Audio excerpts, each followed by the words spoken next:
From the heart of the nation's capital, this is the Evening News.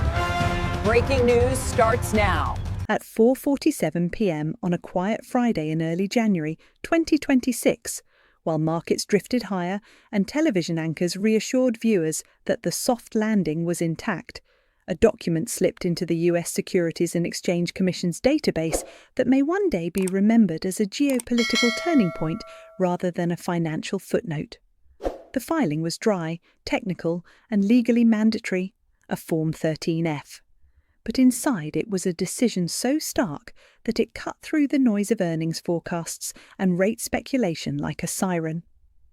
The Bill and Melinda Gates Foundation Trust had just sold roughly 2/3 of its Microsoft holdings in a single quarter, reducing its exposure from nearly 30% of the portfolio to roughly 12%, according to the Q3 2025 filing submitted to the SEC in November 2025 and widely reported by outlets including The Economic Times and Yahoo Finance. This was not a symbolic trim. This was an exit of scale, and it did not happen in isolation. Within weeks, as analysts dug deeper into SEC filings covering the period from July 1st, 2025 through January 15th, 2026, a broader pattern emerged. Jeff Bezos sold approximately $8.5 billion worth of Amazon shares in just 9 trading days, a pace unprecedented in his own history. Mark Zuckerberg offloaded roughly $500 million in Meta stock. Jamie Dimon, the CEO of JP Morgan Chase, sold $150 million of his bank's shares for the first time since 2005, a fact confirmed by JP Morgan disclosures and covered by Bloomberg and CNBC. Warren Buffett's Berkshire Hathaway, meanwhile, continued a 3-year streak of net equity selling, amassing a cash and treasury bill hoard of approximately $325 billion by the end of Q3 2025, as stated in Berkshire's own quarterly report. Added together, these transactions represented roughly $89 billion in insider and founder-linked stock sales over 6.5 months. The numbers are not speculative. They are sworn, legally binding disclosures. What makes this moment explosive is not merely the money leaving equities, but where it is coming from and where it is going. The sales are concentrated in technology, consumer discretionary, and financial stocks, the very sectors that dominate US market capitalization and underpin American economic power. At the same time, the reallocation is flowing into assets that look less like growth bets and more like geopolitical hedges: railroads, waste management firms, utilities, and vast pools of cash parked in US treasuries. Gates increased exposure to Berkshire Hathaway, Waste Management, and Canadian National Railway, companies whose revenues depend less on consumer optimism and more on the continued functioning of physical infrastructure. These shifts, confirmed by Fintel portfolio data as of September 30th, 2025, suggest a worldview in which stability, control of logistics, and resilience matter more than innovation narratives. This is where finance stops being a market story and starts becoming a geopolitical one. Railroads are not just boring dividend machines, they are arteries of national economies critical to food distribution, energy transport, and military logistics. Waste management companies operate under heavy regulation and near monopoly conditions, tied directly to state and municipal governance. Cash in treasuries is not idle. It is optionality, power deferred until a crisis forces assets into distress. When the world's most informed capital reallocates toward these instruments, it signals expectations about stress, not abundance. The timing matters. As of December 2025, the US unemployment rate had risen from 3.6% in April to approximately 4.2%, triggering the Sum Rule recession indicator, a metric cited by economists including Claudia Sum and tracked by the Federal Reserve. Credit card delinquency rates climbed to around 6. 8% in Q3 2025, the highest since 2011, according to Federal Reserve Bank data. Corporate debt to GDP hovered near 110%, exceeding pre-2008 levels. Commercial real estate valuations in major US cities fell between 30 and 50% from 2019 peaks, as reported by the Wall Street Journal. These are not abstract risks. They are measurable fractures in the economic base of the United States and, by extension, the Western-led global order. At the same time, geopolitical pressures intensified. The war in Ukraine dragged into its fourth year. Conflict in Gaza destabilized the Middle East. US-China relations hardened through tariffs, export controls, and technological decoupling. Supply chains that once assumed frictionless globalization now face fragmentation and national security scrutiny. In this environment, capital that once chased growth is increasingly seeking sovereignty, resilience, and insulation from shocks. Publicly, none of the actors involved declared a crisis. There was no press conference from Bill Gates warning of collapse, no letter from Jeff Bezos predicting a crash. Instead, there were filings, quietly time-stamped and legally precise. The contrast between what is said and what is done could not be sharper. Financial media continued to debate valuations and rate cuts, while the custodians of enormous private power repositioned for a world that looks less integrated, less predictable, and more contested.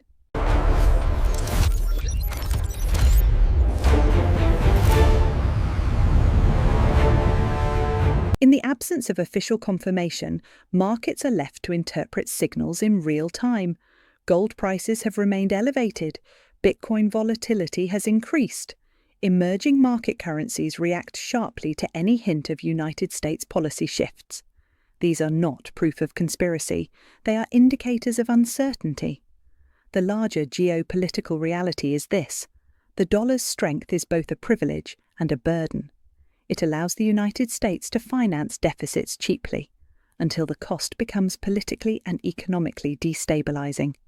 Weakening the dollar could ease export pressures and inflate away portions of debt in real terms, but it would also import inflation, strain allies, and risk destabilizing global capital flows. The question is no longer whether debt math is tightening. It is whether policymakers will tolerate slow fiscal pressure or reach for structural currency adjustment. If January 23rd was merely routine liquidity monitoring, markets will settle. If it was a preliminary feeler, then something far larger may be brewing beneath the surface of diplomatic language. Because if history teaches anything, it is that currency regimes do not shift loudly at first. They shift in whispers, before the announcement. And the next move may determine whether the dollar remains the anchor of the global system or becomes the variable that resets it. Up next, the debt arithmetic, the geopolitical chessboard, and the three policy escape routes Washington cannot publicly admit, but may no longer be able to avoid. Behind the speculation about exchange rate signals lies a colder, harder reality: arithmetic. Strip away the rhetoric, remove the market noise, and the core of this geopolitical tension comes down to one number: $36 trillion. According to the United States Treasury's official fiscal data, total federal debt outstanding has surpassed $36 trillion. The Congressional Budget Office, in its long-term outlook, released in 2024, projects that federal debt held by the public will continue rising relative to gross domestic product for decades under current policy trajectories. Interest expense alone is projected to exceed $1 trillion annually within the next few years, becoming one of the largest federal expenditures. This is not a cyclical issue, it is structural. At interest rates near 5%, refinancing maturing debt becomes dramatically more expensive than during the zero-rate era of 2009 to 2021. The Treasury must continuously roll over large volumes of short-term securities. Each rollover at higher yields compounds the annual interest burden. The United States is not insolvent, but the margin of fiscal flexibility is narrowing. There are, in essence, only three macroeconomic pathways available to a sovereign facing this trajectory: The first is austerity. Spending cuts on a scale sufficient to stabilise debt to gross domestic product ratios would require politically explosive reductions in entitlement programmes, defence spending, or both. According to Congressional Budget Office data, the largest drivers of long-term spending growth are Social Security, Medicare, Medicaid, and net interest. Reducing these significantly would require legislative consensus that currently does not exist. The domestic political climate remains deeply polarised. Large-scale fiscal contraction is theoretically viable, but historically rare in advanced democracies absent crisis conditions. The second pathway is outright default. This is the least likely option. United States Treasury securities underpin the global financial system. They function as primary collateral for repurchase agreements, derivatives clearing, and central bank reserves. A formal default would destabilise global banking networks and likely trigger systemic shock far beyond American borders. The International Monetary Fund and the Bank for International Settlements consistently categorise United States Treasuries as the benchmark risk-free asset in global finance. A hard default would fracture that foundation. Which leaves the third pathway, soft adjustment through inflation and currency dynamics. This does not require a formal announcement. It does not require repudiating debt contracts. It simply requires that the real purchasing power of the currency decline over time. Historically, inflation has served as a mechanism through which sovereign debt burdens are reduced relative to economic output. After the Second World War, elevated inflation combined with strong nominal growth gradually reduced the United States debt-to-gross domestic product ratio without explicit default. But today's environment differs in one crucial respect. The United States dollar is not merely a domestic currency. It is the backbone of global reserves. According to International Monetary Fund currency composition of official foreign exchange reserves data, the dollar accounts for roughly 58% of global allocated reserves. This dominance grants the United States unique flexibility. It also creates geopolitical tension.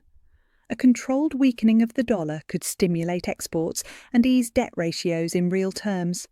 Yet it would simultaneously impose costs on trading partners holding dollar-denominated assets.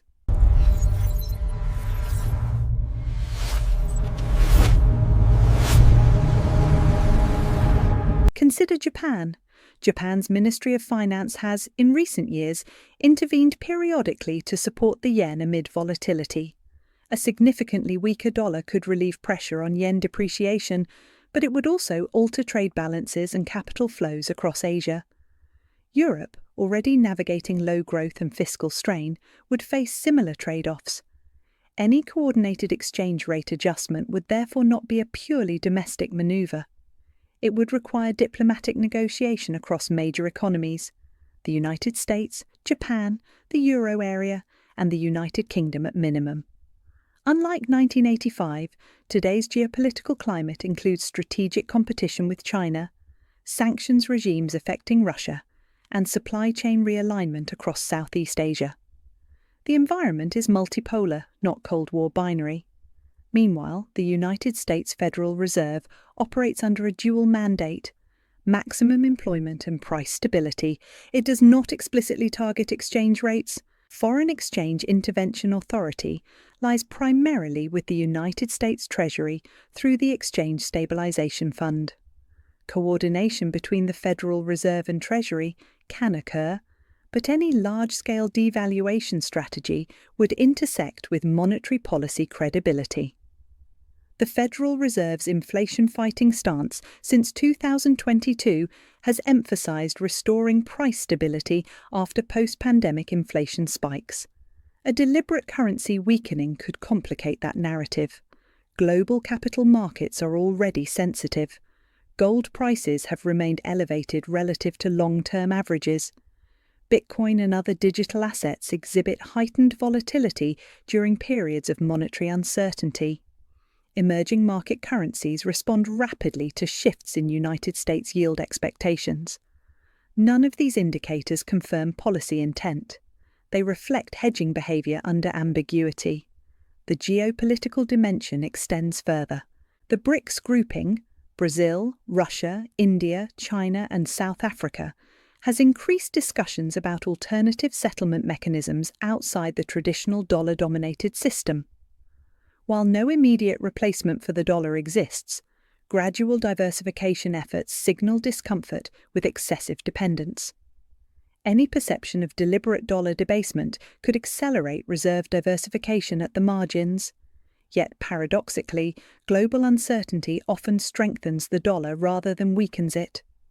During crises, capital tends to flow into United States Treasury securities despite fiscal concerns. This safe haven dynamic complicates attempts at engineered devaluation. The dollar's role is reinforced precisely when instability rises. Thus, the United States faces a strategic balancing act. Maintain a strong dollar to preserve reserve dominance and inflation control at the cost of tighter fiscal arithmetic, or tolerate gradual currency softness to ease debt burdens, at the risk of imported inflation and geopolitical backlash. There is no painless option. The speculation surrounding January 23rd reflects not a confirmed policy shift, but anxiety about this structural crossroads. Markets are not reacting to a press release, they are reacting to math, and the math intersects with geopolitics. If fiscal pressure intensifies while global growth slows, policymakers may increasingly rely on subtle tools, rhetorical framing, coordinated communication, liquidity management. These steps do not resemble emergency decrees, they resemble calibration. The question is not whether debt is large, it is whether the international monetary system can absorb a strategic recalibration of the dollar without triggering unintended cascades. Because if Washington adjusts the anchor of the global currency system, even slightly, the shockwaves will not stop at American shores. And the next variable in this equation is not arithmetic, it is trust. What happens when allies begin recalculating exposure, reserve managers reconsider allocation, and global capital asks whether the anchor itself is being repositioned? That is where the geopolitical chessboard becomes decisive. If arithmetic defines the pressure and geopolitics defines the battlefield, then trust defines the outcome. The United States dollar is not merely paper-backed by a central bank. It is a confidence structure embedded into trade contracts, energy pricing, sovereign reserves, and global capital flows. According to the Bank for International Settlements, the dollar remains on one side of nearly 88% of global foreign exchange transactions. Oil is largely priced in dollars. International debt issuance is predominantly denominated in dollars. Cross-border settlements rely heavily on dollar liquidity. This dominance has survived wars, recessions, political crises, and monetary experiments. It has endured not because it is flawless, but because alternatives remain fragmented. Yet the current moment presents a unique tension. The world is questioning sustainability without yet abandoning the system. The Congressional Budget Office projects that federal debt held by the public will continue rising relative to gross domestic product over the coming decades.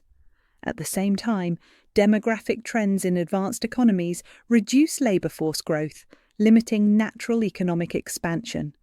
That means nominal growth increasingly depends on productivity gains or inflationary dynamics. Inflation, while stabilising compared to post-pandemic peaks, remains sensitive to monetary conditions and supply chain disruptions. Now consider the geopolitical environment. China has steadily promoted the renminbi in bilateral trade settlements, particularly within Asia and energy markets. The BRICS nations have discussed expanding local currency trade mechanisms. While none of these initiatives currently rival the depth, liquidity, or legal infrastructure of dollar markets, they represent incremental diversification. If the United States were perceived as deliberately weakening the dollar to manage domestic debt burdens, even gradually, reserve managers worldwide would reassess exposure, not through dramatic liquidation, but through marginal shifts. A 2% annual diversification away from dollar reserves compounds meaningfully over a decade. Trust erodes quietly before it fractures. However, the counter-argument is equally powerful. The dollar remains supported by the world's deepest capital markets, the rule of law, transparent institutions, and unmatched military reach. During financial stress, whether the 2008 global crisis or the 2020 pandemic shock, global investors rushed into United States treasuries, not away from them. Even when Washington faces fiscal strain, markets still treat treasury securities as the benchmark safe asset. That paradox defines the crossroads. On one side lies gradual fiscal strain, rising interest expense, and political gridlock. On the other lies strategic currency recalibration, with potential inflationary consequences and diplomatic friction. If policymakers were to pursue a coordinated exchange rate adjustment similar in spirit to 1985, even if not identical in structure, the mechanics would likely unfold through multilateral communication frameworks such as the Group of Seven or International Monetary Fund forums. It would require aligning interests among advanced economies facing their own debt pressures. Europe carries elevated debt ratios in several member states. Japan's public debt exceeds 200% of gross domestic product. The incentive for mild, synchronized currency flexibility may not be confined to Washington alone.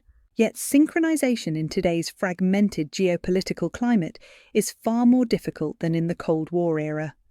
Sanctions regimes, trade tensions, and technological competition complicate cooperation. Emerging economies are more financially integrated and more politically assertive. Financial markets operate at algorithmic speed, capable of amplifying policy signals within seconds. A miscalculated statement, a poorly interpreted liquidity operation, or an ambiguous communiqué could trigger volatility far beyond policymakers' intentions, and that is the ultimate risk. A controlled adjustment is one thing, an uncontrolled cascade is another. If the dollar were to weaken meaningfully, commodity prices would likely rise in dollar terms. That would affect energy-importing nations disproportionately. Emerging markets with dollar-denominated debt could benefit from reduced repayment burdens, but capital flow volatility could offset those gains. United States exporters might experience competitive relief, while domestic consumers face higher import costs. The redistribution effects would be real and uneven. Wealth holders in real assets could see appreciation. Fixed income savers might experience erosion of purchasing power. Pension systems calibrated to stable inflation assumptions would need recalibration. Political narratives would intensify both domestically and abroad. And still, no official document confirms an imminent shift. The significance of January 23rd lies less in verified action and more in perception. Markets react not only to policy decisions, but to expectations of policy decisions. Once the idea of structural currency adjustment enters mainstream discourse, positioning begins. Hedge funds hedge. Central banks rebalance incrementally. Corporations diversify treasury management. In geopolitics, perception can precede policy. The United States stands at a point where fiscal arithmetic, global leadership, and monetary credibility intersect. It can pursue fiscal reform through legislative compromise. It can maintain tight monetary discipline and accept slower growth. Or it can allow, or engineer, a gradual dilution of currency strength to relieve debt ratios in real terms. Each path carries consequences. What remains undeniable is that the era of effortless debt expansion under zero interest rates has ended. The system must adapt. If adaptation occurs through transparency and coordination, confidence may hold. If adaptation appears opportunistic or unilateral, trust may thin. And in a world where nearly 60% of official foreign exchange reserves remain denominated in United States dollars, trust is not a secondary variable, it is the foundation. The dollar does not dominate because it is perfect. It dominates because, for decades, it has been the least uncertain anchor in an uncertain world. The emerging debate is not simply about exchange rates.